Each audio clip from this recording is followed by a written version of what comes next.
Hello everyone, welcome to exam तैयारी by Soni Singh.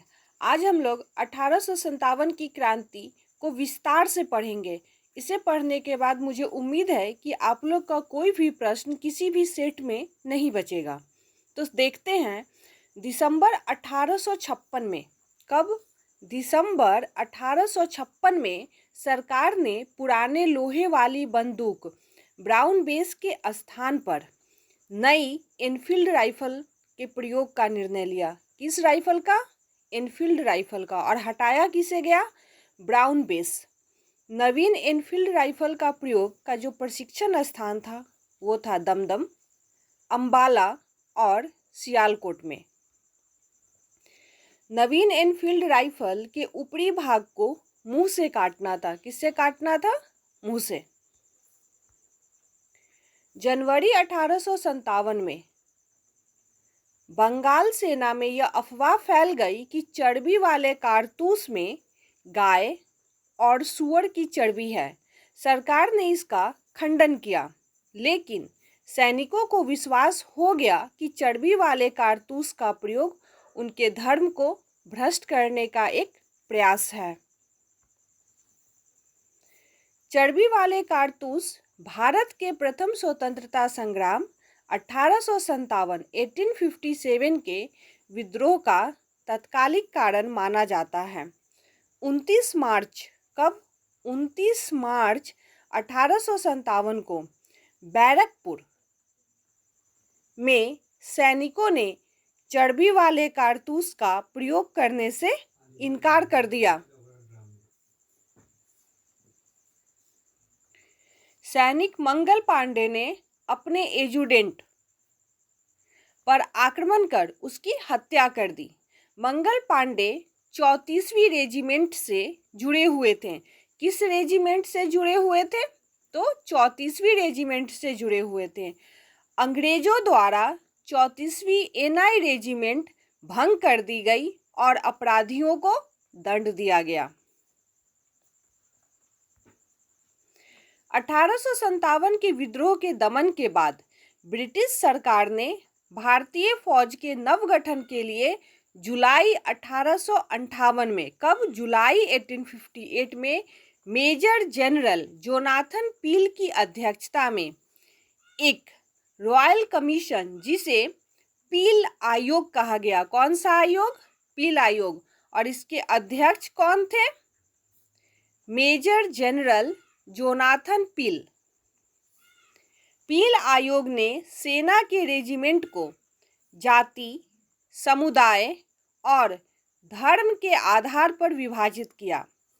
यूरोपीय सैनिकों की संख्या जो 1857 से पूर्व 45,000 थी, अब कितना कर दी गई? 65,000 कर दी गई 1857 की क्रांति के बाद। तथा भारतीय सैनिकों की संख्या जो 2,38,000 थी, उसे घटाकर 1,40,000 कर दी गई।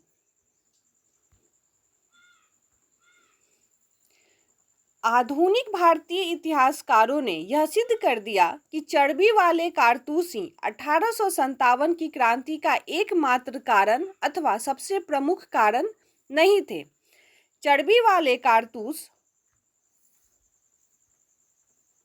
और सैनिकों का विद्रोह तो केवल एक चिंगारी थी, जिसे उन समस्त विस्फोट पदार्थों में जो राजनीतिक, सामाजिक, धार्मिक और आर्थिक कर्म से एकत्रित हुए थे, आग लगा दी गई थी।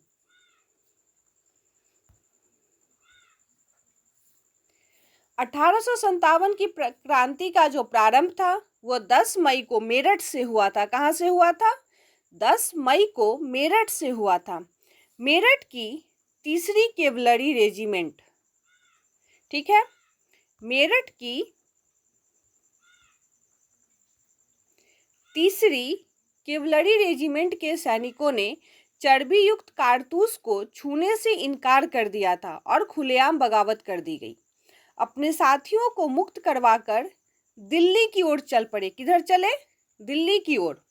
जनरल हैविट के पास उस समय 2200 यूरोपीय सैनिक थे। कितने?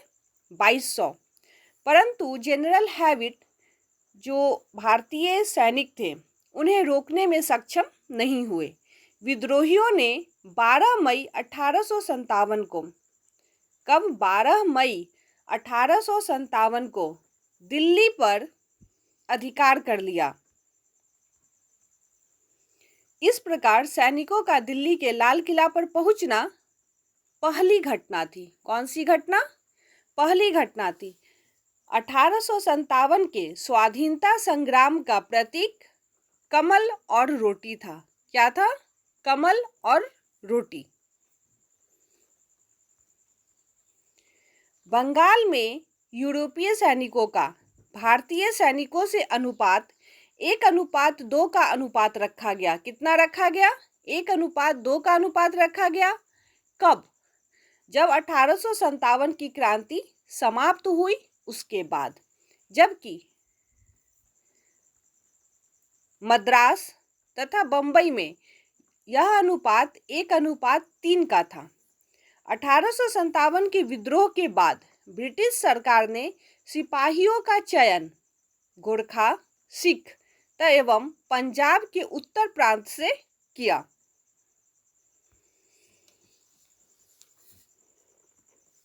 बरेली में रुहेलखंड के भूतपूर्व शासन के उत्तराधिकारी खान बहादुर, तो बरेली में कौन लड़ रहे थे 1857 की क्रांति? खान बहादुर ने 1857 की विद्रोह का रहनुमाई की। मुगल सम्राट बहादुर शाह द्वितीय ने खान बहादुर को वायसराय के पद पर नियुक्त किया था। रानी लक्ष्मीबाई का जन्म 19 नवंबर 1835 को गोलघर में हुआ था। कहां पर हुआ था?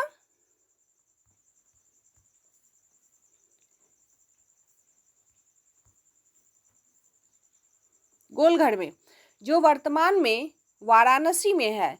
रानी लक्ष्मीबाई के पिता मोरोपंत झांसी के राजा गंगाधर राव के दरबार में गए थे। उस समय लक्ष्मीबाई की उम्र कितना था? 13 वर्ष। 14 वर्ष की उम्र में रानी लक्ष्मीबाई का विवाह झांसी के महाराजा गंगाधर राव के साथ हुआ। किस उम्र में? 14 वर्ष की उम्र में। 1857 की क्रांति का प्रमुख कारण ब्रिटिश साम्राज्य 1857 की क्रांति का प्रमुख कारण ब्रिटिश साम्राज्य की नीतियां थी, जिससे तंग आकर अंततः विद्रोह का ज्वालामुखी फट पड़ा। एंग्लो इंडियन इतिहासकारों ने सैनिकों और असंतोष तथा चर्बी वाले कारतूस को ही 1857 के महान विद्रोह का सबसे मुख्य तथा महत्वपूर्ण कारण बताया। लक्ष्मीबाई की मृत्यु ग्वालियर में हुई। ग्वालियर में ही महारानी लक्ष्मीबाई की समाधि स्थित है। कहाँ पर? ग्वालियर में। रानी लक्ष्मीबाई झांसी के अंतिम मराठा राजा गंगाधर राव की विधवा थी। जब किसी उत्तराधिकारी के अभाव में राजा गंगाधर राव की मृत्यु हो गई तो डलहौजी ने व्यक्तिगत सिद्धांत के अंतर्गत 1853 में झांसी का ब्रिटिश साम्राज्य में विलय कर लिया। झांसी में जून 1857 में रानी लक्ष्मीबाई के नेतृत्व में विद्रोह शुरू हुआ। अंग्रेज जनरल होरोज से लड़ते हुए 17 जून 1858 को रानी लक्ष्मीबाई वीरगति हो गई। कब? 17 जून 1858। लखनऊ अवध में विद्रोह का प्रारंभ जून 1857 में हुआ। लखनऊ में विद्रोह का नेतृत्व बेगम हजरत महल ने किया था। उन्होंने अपने अल्पवयस्क बेटे बिरजीस कादिर, बेगम हजरत महल के बेटे का नाम क्या था? बिरजीस कादिर को नवाब घोषित किया तथा प्रशासन की बागडोर अपने हाथ में ले ली। 21 मार्च 1858, अब हम लोग 57 के बाद 58 में पहुंच गए हैं।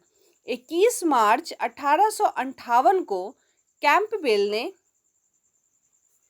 गोरखा रेजिमेंट की सहायता से लखनऊ पर पुनः अधिकार कर लिया। कानपुर में 5 जून 1857 को नाना धोदो पंत को पेशवा मानकर स्वतंत्रता की घोषणा की गई। नाना साहब को सेनापति कमांडर इन चीफ बनाया गया। तात्या टोपे से नाना साहब को बहुत सहायता मिली। किससे? तात्या टोपे से। अजीमुल्ला खान नाना साहब के सलाहकार थे। कौन? अजीमुल्ला खान। अजीमुल्ला खान नाना साहब के सचिव के रूप में भी काम किए। अजीमुल्ला खान को क्रांति दूत के नाम से भी जाना जाता है। तात्या टोपे 1814 से 1859 थे। रामचंद्र पांडुरंग के नाम से तात्या टोपे जाने जाते हैं। किस नाम से? रामचंद्र पांडुरंग। 1857 के भारतीय विद्रोह के प्रमुख नेता में तात्या टोपे या रामचंद्र पांडुरंग का नाम लिया जाता है। तात्या टोपे का जन्म महाराष्ट्र में ये ओला गांव में हुआ था। तात्या टोपे के विश्वसनीय मित्र मान सिंह ने तात्या टोपे को धोखा देकर के पकड़वा दिया। जब वह पारो के जंगलों में, ध्यान दीजिएगा, पारो के जंगलों में अपने कैंप में शयन अवस्था में थे।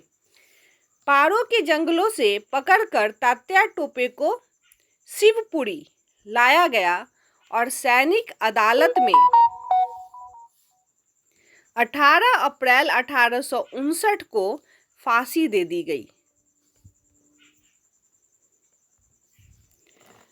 असम में 1857 की क्रांति के समय वहां के दीवान मनीराम दत्त थे।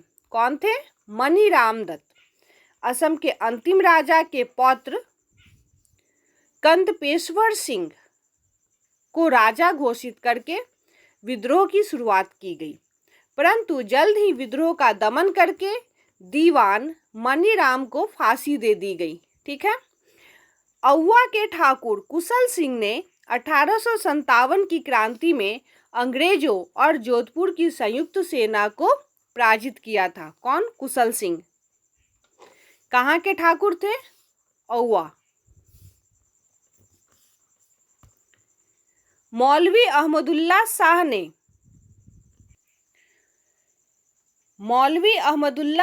ने फैजाबाद में, कहाँ पर? फैजाबाद में 1857 के विद्रोह का नेतृत्व किया। मौलवी अहमदुल्ला शाह तमिलनाडु में औरकट के रहने वाले थे, लेकिन फैजाबाद में आकर के बस गए थे। उन्होंने कहा, सारे लोग काफिर अंग्रेजों के विरुद्ध खड़े हो जाओ और उन्हें भारत से बाहर खदेड़ दो। मौलवी अहमदुल्ला शाह के बारे में अंग्रेजों ने कहा है कि वह अदम्य साहस के गुणों से परिपूर्ण और दृढ़ संकल्प वाले व्यक्ति तथा विद्रोहियों में सर्वोत्तम सैनिक हैं। ब्रिटिश सरकार ने 50,000 का इनाम मौलवी अहमदुल्ला शाह को पकड़ने के लिए रखा था। 1857 के विद्रोह को मिर्जा गालिब ने स्वयं अपनी आंखों से देखा था।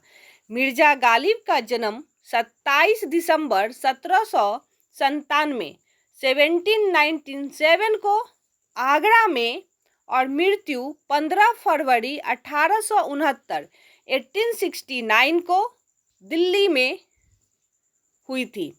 1857 के स्वतंत्रता संघर्ष में ग्वालियर के सिंधिया ने, कहाँ के? ग्वालियर के सिंधिया ने अंग्रेजों की सर्वाधिक सहायता की। सर्वाधिक सहायता कौन किया था? ग्वालियर के सिंधिया ने। यूरोपीय इतिहासकारों ने ग्वालियर के मंत्री सर दिनकर राव और हैदराबाद के मंत्री सलार जंग की राजभक्ति की बहुत सराहना की है। कैनिंग ने कहा था यदि सिंधिया भी विद्रोह में सम्मिलित हो जाएं तो मुझे कल ही बिस्तर गोल करना होगा। मतलब यहाँ से बोरिया बिस्तर समेट करके वापस ब्रिटेन जाना होगा अगर सिंधिया ग्वालियर के मदद करते तो। 1857 की क्रांति में 1857 का विद्रोह बहुत बड़े क्षेत्र में फैला हुआ था, ठीक है, और इसे जनता का व्यापक समर्थन प्राप्त था।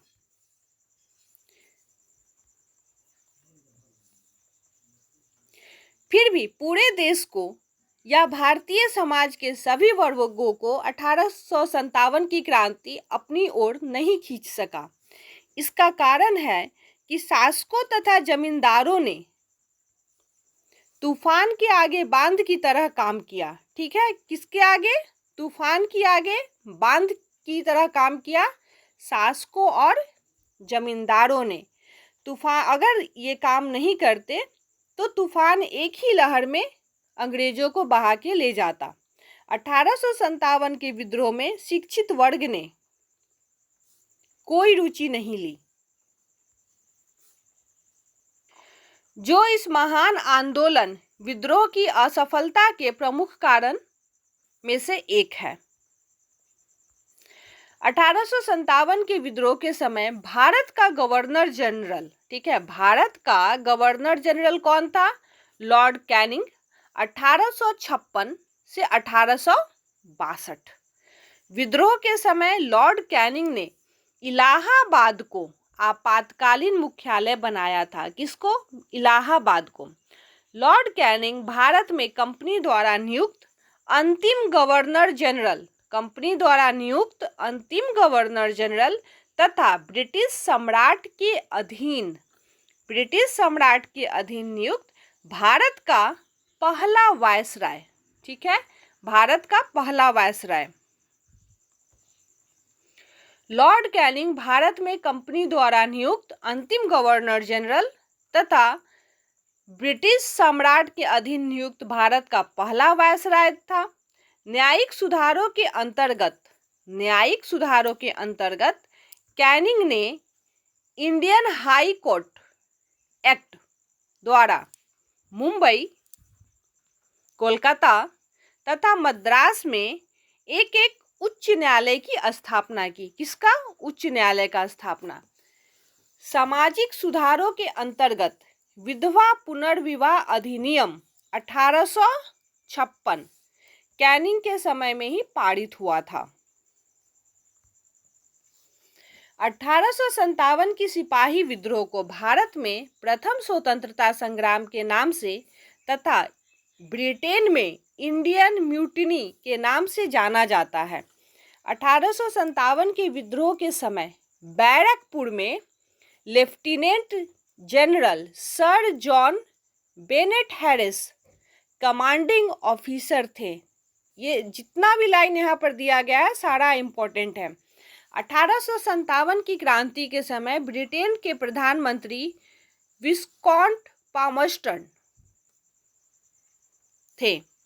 ब्रिटेन के प्रधानमंत्री का कार्यकाल 1855 से 1858, 1855 से 1858 तथा 1859, 1859 से 1865 ईस्वी तक था।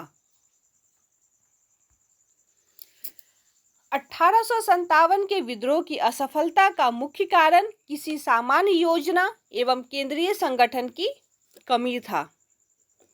विद्रोहियों के नेताओं में से कोई संगठन भावना नहीं थी। संयोजित कार्यक्रम का पूर्ण अभाव था और अनुशासन की कमी भी थी। इसीलिए 1857 की क्रांति विफल हुई। 14 सितंबर, कब? 14 सितंबर 1857 को अंग्रेजों द्वारा, कहाँ पे? अंग्रेजों द्वारा दिल्ली पर अधिकार करने के क्रम में जनरल जॉन निकलसन, कौन? जनरल जॉन निकलसन घायल हुआ और 23 सितंबर 1857 को जनरल जॉन निकलसन की मृत्यु हो गई लखनऊ में। ये दिल्ली की बात है, ठीक है। अब हम लोग देखेंगे लखनऊ में। तो लखनऊ में 1857 के विद्रोह के दौरान अंग्रेज रेजिडेंस की रक्षा करते हुए sir Henry Lawrence, major general Havelock तथा जनरल नील की मृत्यु हुई। Sir James Outram W Taylor ने 1857 के विद्रोह को हिंदू मुस्लिम षड्यंत्र का परिणाम बताया है। अगर हम लोग देखें तो जिस तरह हम लोग के तरफ से तात्या टोपे, रानी लक्ष्मीबाई इत्यादि की मृत्यु हो रही थी जो महान क्रांतिकारी थे, ठीक उसी तरह अंग्रेजों के तरफ से general John Nicholson, sir Henry Lawrence, major general Havelock, general Neill भी उनके तरफ से लड़ने वाले थे, जिनकी 1857 की क्रांति में मृत्यु हुई। Sir James Outram W Taylor ने 1857 के विद्रोह को हिंदू मुस्लिम षड्यंत्र का परिणाम बताया है। आउटरम का विचार था कि यह मुस्लिम षड्यंत्र था जिसमें हिंदू शिकायतों का लाभ उठाया गया। हिंदू शिकायतों का क्या उठाया गया? लाभ उठाया गया। भारत सरकार द्वारा आरसी मजूमदार को 1857 के विद्रोह का इतिहास लिखने के लिए नियुक्त किया गया था, परंतु सरकारी समिति से अनबन के कारण आरसी मजूमदार ने 1857 की क्रांति को खुद से अकेले लिखा। एक समान कानूनी सुरक्षा सबको उपलब्ध कराना भी 1857 की क्रांति के बाद एक बहुत बड़ा लक्ष्य था। 1857 के विद्रोह का सबसे महत्वपूर्ण परिणाम महारानी विक्टोरिया की उद्घोषणा थी। यह उद्घोषणा 1 नवंबर 1858 को इलाहाबाद में हुआ। कहाँ पर हुआ? 1 नवंबर 1858 को इलाहाबाद में दरबार में लॉर्ड कैनिंग के द्वारा घोषित की गई। किसके द्वारा? लॉर्ड कैनिंग के द्वारा। इसमें भारत में कंपनियों के शासन को समाप्त कर दिया गया। कहाँ पर? भारत में। भारत का शासन सीधे क्राउन के हाथों में चला गया। किसके हाथों में? क्राउन के अधीन। इस उद्घोषणा में भारत में ब्रिटिश साम्राज्य के विस्तार पर रोक लगा दी गई। लोगों के धार्मिक मामलों में हस्तक्षेप नहीं करने का निर्णय लिया गया। राज्य हड़प नीति पर भी रोक लगा दिया गया। वीडी सावरकर ने अपनी पुस्तक the Indian war of independence 1857 में इस विद्रोह को सुनियोजित स्वतंत्रता संग्राम की संज्ञा दी।